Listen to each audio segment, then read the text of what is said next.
building was formerly used as a hospital during the wars.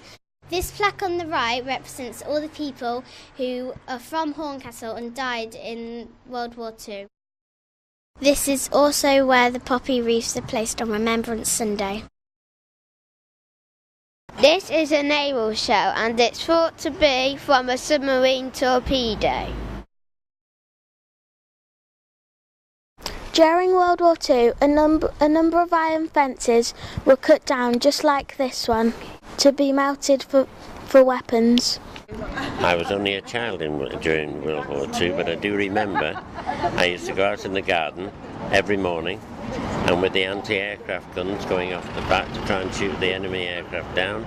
I used to go and collect the shrapnel, which is when the shell burst, and lots of little bits of metal would float down, not float down, but crash down onto the garden. And I used to pick them up, polish them, and put them in a little shed that I had.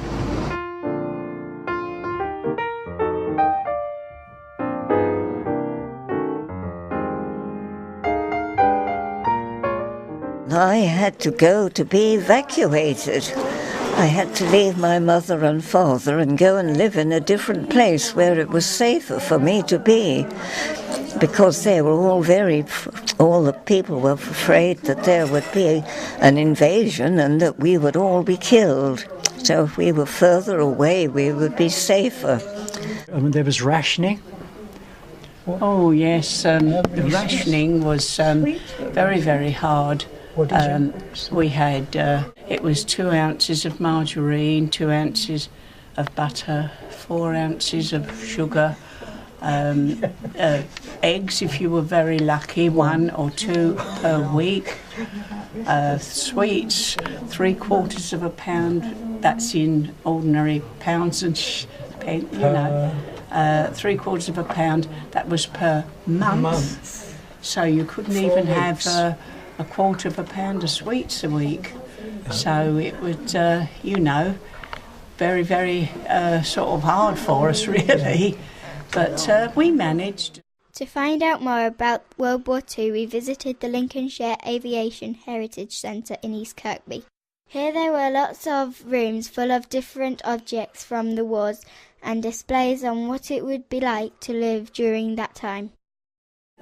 What have you found out in the control tower? That the control tower is where they basically control the planes, and they use Morse code to understand things, and that's what you can hear in the background. What is in this room? A lot of pictures of people that served here in East Kirkby. Is there anything that you've seen that's really interesting? I've seen a picture of the people that served here with a big plane behind them. I think it's a Lancaster bomber. And I don't know how many people there are. I think there's about 260. There's quite a lot served here. What do you know about the air raid shelter? When the sirens went off for the bombing siren, we came in here because it would protect people from getting hurt or anything, because the bomb would go against it if it was that bad. And it's made of iron to protect it. What are Lancasters best known for? Well, Lancasters during wartime were bombing aircraft. The most famous raid that they did was the Dam Busters raid, which was dropping bouncing bombs on dams and targets in the Ruhr Valley in Germany, so the Mörner Dam and various dams like that. So that's kind of the iconic raid that they're famous for. Other than that, it's just general bombing of industrial targets during the Second World War. Does the Lancaster take a lot of maintaining? Yeah, we have 2 full-time engineers, so one who looks after the airframe and one who looks after the engines on board the aircraft.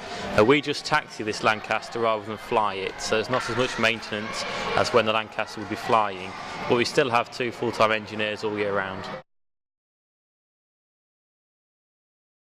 What have you learnt that you didn't know before here?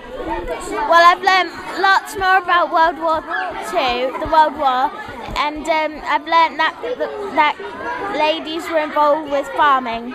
Well, I didn't know that they closed the blinds so the bombers or attackers couldn't see them. I learnt that there was only 3 Lancaster bombers in existence to this day.